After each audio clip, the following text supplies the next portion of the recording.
تحت فشار منبع لوله کشیه جای منبع قبلی شهری بسته است فلکه وایپس شده. آب منبع الان بازه. شناور منبع اینم الان بازه که پر میشه. الان از منبع آب شروع میشه میاد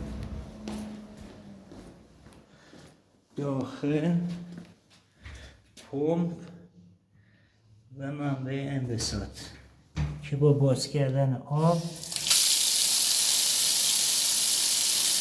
الان آب داره از منبع انبساط کشیده میشه.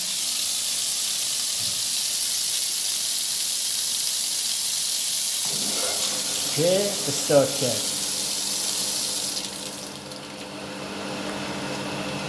اینا سالم داره کار میکنه.